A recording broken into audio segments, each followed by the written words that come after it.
दोस्तों ये कहानी है एक बिजनेसमैन की जो कि अपनी जिंदगी की सबसे बड़ी और आखिरी डील करता है, मगर उसका पाला पड़ जाता है एक हैकर से जो कि दुनिया के सामने उसके सारे काले कारनामों को लेकर आ जाता है। इससे उस अमीर बिजनेसमैन की पूरी लाइफ हो जाती बर्बाद, मगर इतने से भी उस हैकर का मन नहीं भरता दोस्तों। वो इसके बाद जो करता है ना, वो देखकर आपकी आंखें फटी की फटी रह जाएंगी। साथ ही ये हैकर ऐसा क्यों कर रहा है, ये जानकर आप किसकी साइड लोगे, ये तो मैं भी जानना चाहता हूँ वैसे। तो चलिए शुरू करते हैं।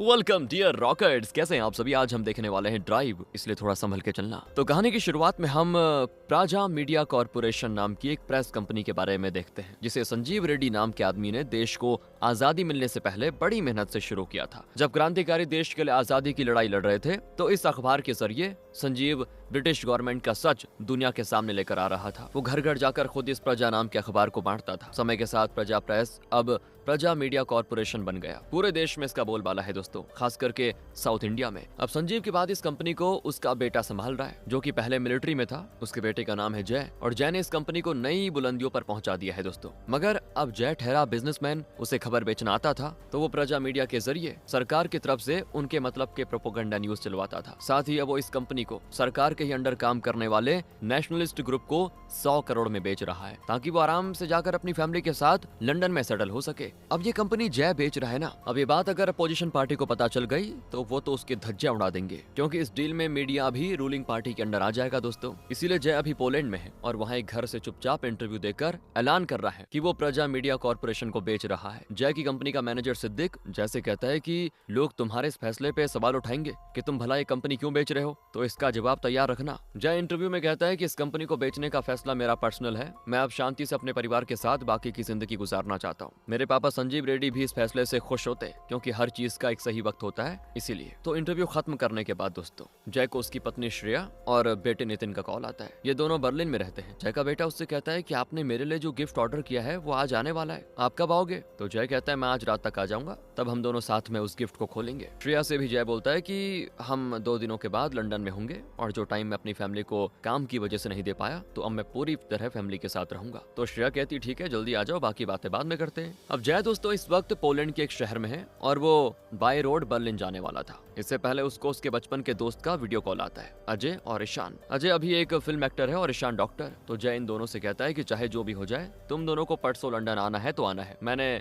बहुत ही शानदार मेंशन खरीदा है, नई जिंदगी की शुरुआत का जश्न तुम्हारे साथ मनाना चाहता हूँ। वहाँ पार्टी भी जोरदार होगी, आ जाना। तो जय की बात पर अजय और ईशान उससे कहते हैं कि यार हम दोनों वहाँ पहुंच जाएंगे, टेंशन मत ले, हम लंदन की फ्लाइट टिकट ऑलरेडी बुक कर चुके हैं। तो दोनों लंगोटिया यारों से बात करने के बाद जय फाइनली बर्लिन अपनी फैमिली के पास जाने के लिए गाड़ी ड्राइव करना शुरू करता है। ठीक उसी वक्त हमें एक अनजान शख्स को दिखाया जाता है, जिसने मास्क पहना हुआ है दोस्तों। ये शख्स बहुत ही बड़ा हैकर लग रहा है वैसे, पता नहीं क्या करेगा। हाँ, ये जय को कॉल करके पहले उससे उटपटांग बातें करने लगता है, जिससे कि जय पूछता है कि तुम कौन बोल रहे हो। तो ये कहता है हैकर कि तुम मुझे 5721 कहकर बुला सकते हो। उस हैकर की बातें जय को बड़ी बकवास लग रही होती हैं, तो जय तो कॉल काट देता है कि पता नहीं कौन परेशान कर रहा है। साथ ही जय ने अपना फोन फ्लाइट मोड पे डाल दिया था दोस्तों, ताकि अब उसको कोई भी परेशान ना करे ड्राइव करते वक्त। इसके बाद भी वो हैकर जय के सिस्टम को हैक कर लेता है और फोन फ्लाइट मोड में होने के बाद भी जय को कॉल करता है। जय शॉक था कि फ्लाइट मोड में होने के बाद भी कैसे कॉल आ सकता है। तो इस पर हैकर जय से सवाल करता है कि मैं तुम्हें सब कुछ बताऊंगा,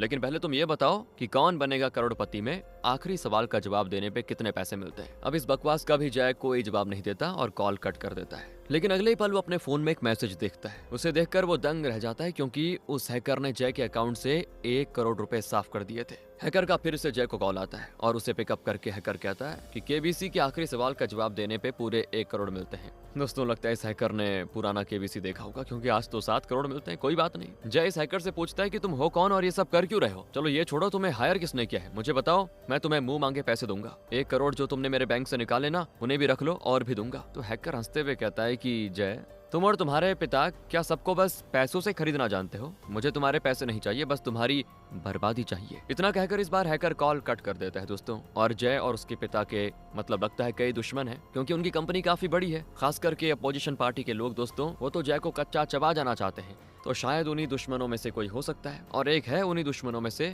प्रशांत नाम का एक अपोजिशन लीडर, जो जय को कॉल करके कहता है कि तुमने जो भी मतलब आज तक गलत काम किए हैं जय, उनका कच्चा चिट्ठा किसी ने मेरे पास भेज दिया। तुम्हारे सारे अकाउंट्स की इन्फॉर्मेशन, तुम्हारी कंपनी के बदले नेशनलिस्ट ग्रुप के एमडी से 100 करोड़ को डील, मुझे सब कुछ पता है और अब मैं तुम्हें बर्बाद कर दूंगा, सच कह रहा हूँ। क्योंकि ये काफी है मेरे लिए। दोस्तों, प्रशांत के पास ये सारी इन्फो हैकर नहीं भेजी थी। जय ने अपनी कंपनी को नेशनलिस्ट ग्रुप के एमडी के जरिए बेचा था। इस डील को करते वक्त जय ने उससे कहा था कि उसे न्यूज से कोई लेना देना नहीं है, वो बस बिजनेसमैन है और उसे पैसों से मतलब है। मतलब वही कि ये कंपनी बिकने के बाद नेशनलिस्ट ग्रुप ही मीडिया को कंट्रोल करेगा, तो वो अब कोई भी प्रोपागेंडा और फेक न्यूज दिखा सकते हैं, क्योंकि खबरों से ही लोगों का दृष्टिकोण बनता है। दोस्तों, जय और इस एमडी का ये वीडियो हैकर इनके राइवल मीडिया हाउसेस को दे देता है, जो कि छोटे हैं, लेकिन इस खबर को वो तुरंत अपने चैनल्स पे दिखाकर खूब टीआरपी बटोर रहे होते हैं। जय का सब कुछ अब मिट्टी में मिल जाता है। दोस्तों, इस वीडियो के बाहर आने के बाद हर तरफ बस उसी की बातें हो रही होती हैं। इसी बीच सिद्दीक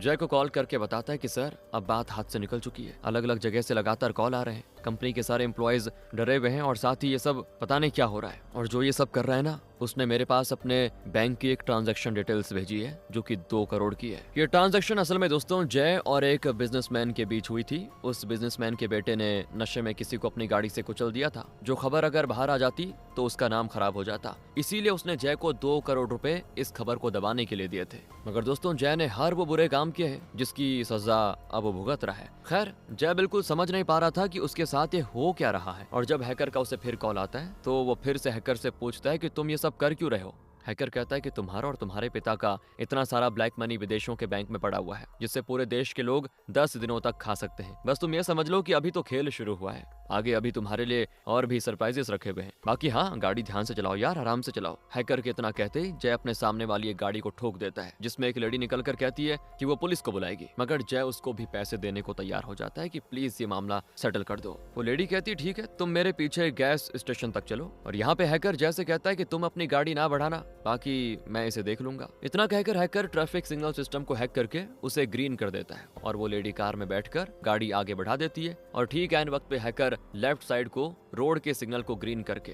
पहले वाले ग्रीन सिग्नल को रेड कर देता है, जिससे एक ट्रक उस लेडी की गाड़ी को उड़ा देता है और उस लेडी की हो जाती मौत। कि देख, जय हैकर से कहता है कि तुमने इतनी सी बात के लिए उस लेडी को मार दिया। तो हैकर कहता है मैंने नहीं, तुमने मारा। फिलहाल अभी फोन रखता हूँ, कुछ देर में फिर बात करूंगा। जय पूरी तरह बेबस था दोस्तों। वो अपनी कंपनी के साइबर टीम को कॉल करके पूछता है कि भला तुम लोगों के रहते एक हैकर कैसे मेरे बारे में इतना जान सकता है। साइबर टीम जैसे कहती है कि उस हैकर ने कंपनी के सिस्टम नहीं बल्कि सीधा आपके पर्सनल लैपटॉप और फोन को हैक किया है। ये सुनते जय तुरंत गाड़ी रोककर अपने लैपटॉप और फोन को ऑफ कर देता है और एक मोबाइल शॉप से जाकर एक नया फोन और सिम लेता है। उसी नए नंबर से वो तुरंत अपने सेक्रेटरी ऐश्वर्या को कॉल करता है कि अब मुझे तुम इस नए नंबर पे कॉल करना। इसके बाद वो श्रेया को भी कॉल करके कहता है कि न्यूज में जो भी दिखाया जा रहा है मेरे बारे में, उस पर प्लीज ध्यान मत देना। साथ ही किसी का भी फोन वगैरह आए तो ना उठाना। अब मैं इसी नंबर से कॉल करूंगा और ये सब क्या हो रहा है ये मुझे भी नहीं पता, घर आके बताता हूँ। इसके बाद जय ड्राइव करके एक लिकर शॉप में जाता है दोस्तों, जहाँ पर वो अपनी फैमिली लॉयर राव को कॉल करके सारी सिचुएशन बताता है। राव को जय ने इस कंपनी बेचने वाली बात को नहीं बताया था,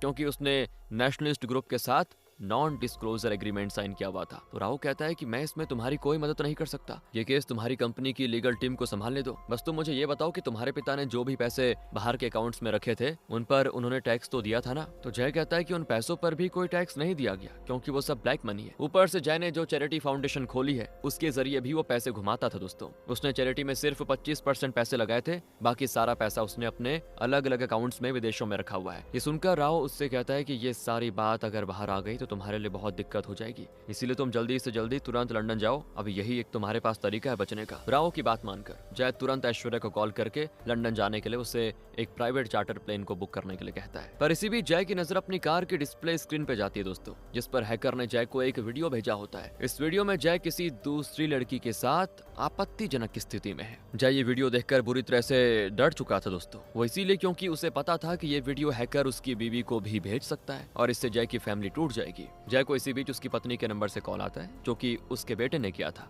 जय डरा हुआ है दोस्तों। श्रेया भी जय से बात करती है। इसी बीच जय श्रेया से बात करते करते पीछे एलईडी टीवी में देखता है तो उसमें हैकर ने वही वीडियो भेजा हुआ है, मगर श्रेया जब वापस मुड़ती है तो वो वीडियो हट जाता है। इसके बाद ही जय की जान में जान आती है। वो श्रेया से कहता है कि चिंता मत करो, मैं जल्दी आकर सब संभाल लूंगा। फिर हैकर के इस तरह ब्लैकमेल करने पे जय अपना फोन ऑन करता है और दोबारा ऑनलाइन आते ही हैकर उसे कॉल करता है। अब जय हैकर से कहता है कि तुमने मुझे फाइनेंशियली और सोशली दोनों तरीके से बर्बाद कर दिया है, अब प्लीज तुम मेरी फैमिली में मत घुसो प्लीज। तो हैकर हंसते हुए कहता है कि अपने पापों की सजा इंसान को खुद भुगतनी पड़ती है, तुम और तुम्हारे बाकी 2 दोस्तों को क्या लगा कि वो बच जाएंगे। यहाँ हैकर ईशान और अजय का नाम लेता है। अभी हैकर उन्हें कैसे जानता था ये जय को समझ नहीं आता। इसी बीच हैकर कहता है कि तुझे एक कॉल आ रहा है, अभी उससे बात कर और अब ऑफलाइन होने की जरूरत भी ना करना। इतना कहकर वो कॉल काट देता है। ये फोन दोस्तों जय के दोस्त ईशान का होता है, जो कि जय को एक बुरी खबर देता है कि अजय का असल में शूट पे एक स्टंट खुद से करने के दौरान बहुत ही बुरा एक्सीडेंट हो गया। इस वक्त हॉस्पिटल में एडमिट है वो। जय दंग रह जाता है ये सुनकर कि ये काम भी पक्का उसी हैकर का किया होगा, क्योंकि ये एक्सीडेंट ड्रोन कैमरे में आई खराबी के कारण हुआ था। मतलब उस हैकर ने ड्रोन के अंदर कुछ छेड़खानी की होगी। जय समझ चुका था कि ये हैकर जो भी है वो अपनी पर्सनल दुश्मनी जय से निकाल रहा है। तो अब इस हैकर के बारे में पता करने के लिए जय अपने पुलिस ऑफिसर दोस्त अनवर को कॉल लगाता है और उसे हैकर के बारे में सब कुछ बताते हुए कहता है कि वही जिम्मेदार है अजय के एक्सीडेंट का। तो अनवर जय से कहता है कि इसका कोई सबूत नहीं है, और क्या तुम किसी ऐसे पर्सनल दुश्मन को जानते हो जो तुम तीनों दोस्तों को नुकसान पहुंचा सकता है? जय इस पर कहता है कि भाई ऐसा तो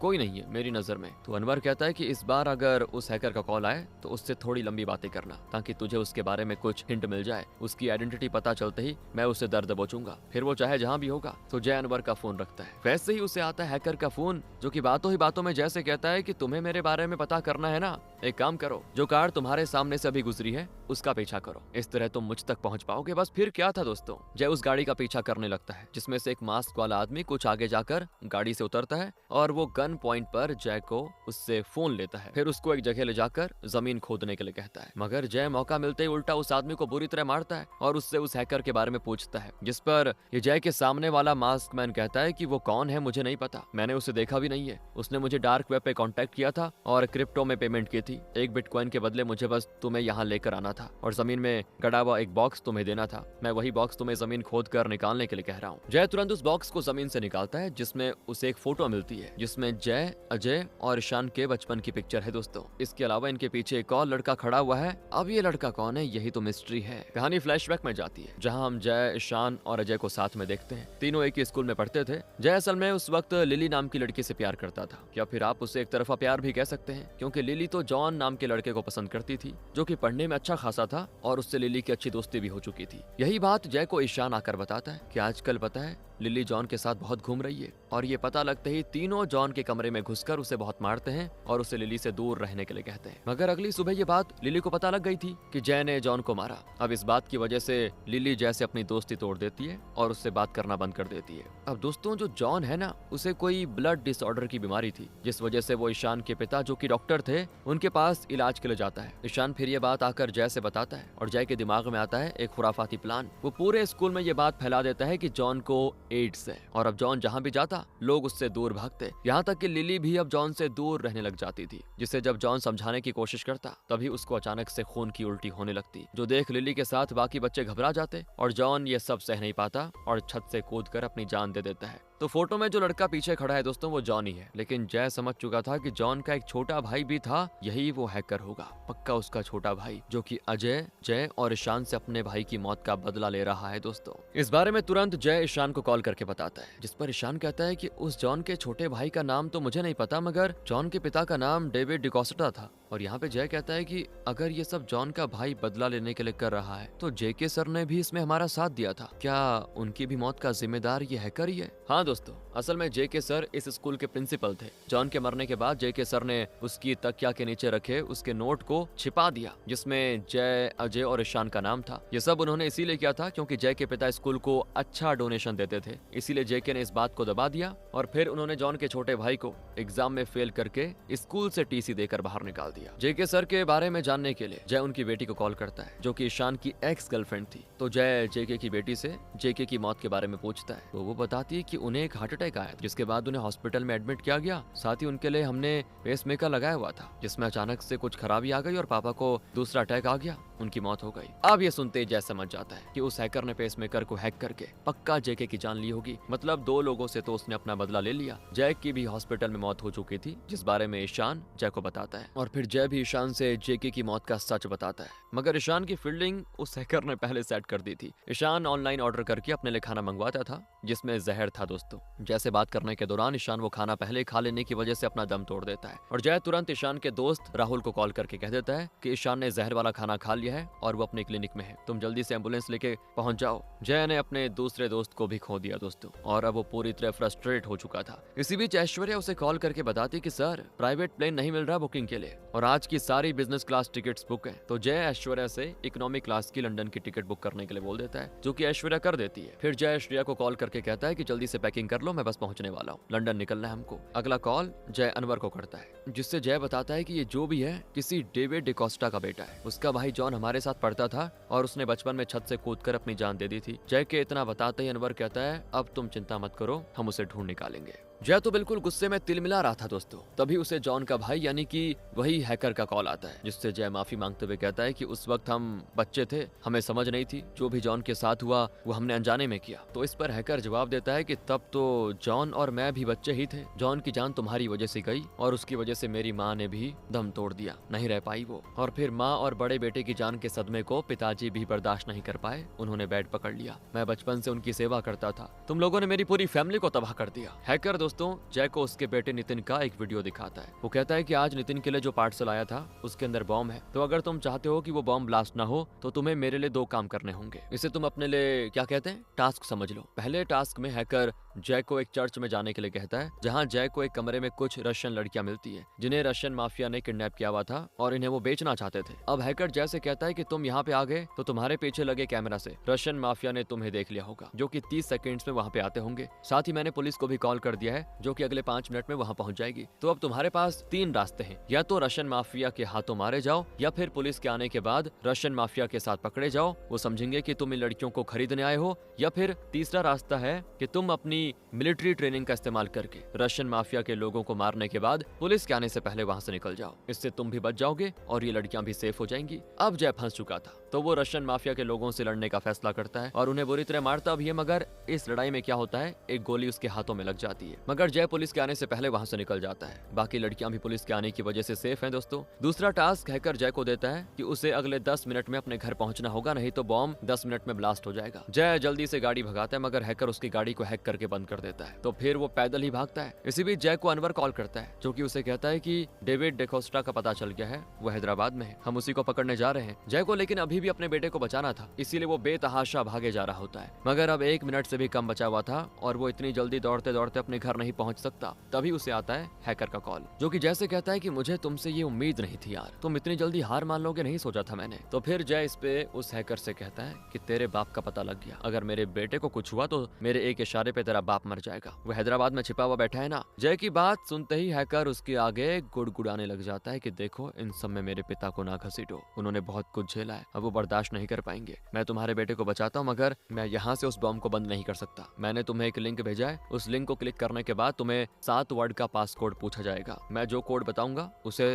तुम डाल देना, उसके डालते ही बॉम्ब का टाइमर रुक जाएगा। जय के पास ये करने के लिए सिर्फ 20 सेकंड्स का होता है समय, तो वो सोचता भी नहीं और जल्दी से लिंक पर क्लिक कर देता है। पासकोड मांगते ही हैकर का बताया पासकोड उसमें डाला जाता है, जिसको डालते टाइमर रुकने के बजाय 10 सेकंड पहले पूरा हो जाता है। जय अब ये देखकर बुरी तरह टूट जाता है। हैकर उससे कहता है कि मेरे पिताजी तो पहले मर चुके हैं, तुम चिंता मत करो, मेरी कोई कमजोरी नहीं है। हैकर इतना कहते ही कॉल कट कर देता है। फिर जय को अनवर का फोन आता है, जो कि जैसे कहता है कि उस हैकर ने हमें भी पागल बना दिया, उसने पुलिस के सिक्योरिटी सिस्टम को हैक करके हमें गलत लोकेशन दिखाई, जो हैदराबाद का एड्रेस हमें मिला था वहाँ तो अभी कंस्ट्रक्शन चल रहा है। जय पूरी तरह हार चुका था दोस्तों, तो वो अपने घर पहुंचता है, जहाँ पर उसे पता चलता है कि उसके बेटे को कुछ नहीं हुआ और उस पार्सल में कोई बॉम्ब नहीं था। ये देखते ही हैकर का फोन एक आखिरी बार जय को आता है। हैकर जैसे कहता है कि मैं तेरी तरह नहीं हूँ जो किसी बच्चे की जान ऐसे ले लूं, तुम्हें तो मैं कब का मार सकता था, मगर जिस तरह मैंने इतने साल सफर किया ना, उसी तरह तुझे भी देखना चाहता हूँ। मुझे लगा कि रशियन माफिया वाला प्लान तो फंस जाएगा वहाँ पे, मगर तू बच निकला, क्लेवर। तो मैंने एक बैकअप प्लान बनाया। तू जानता है जो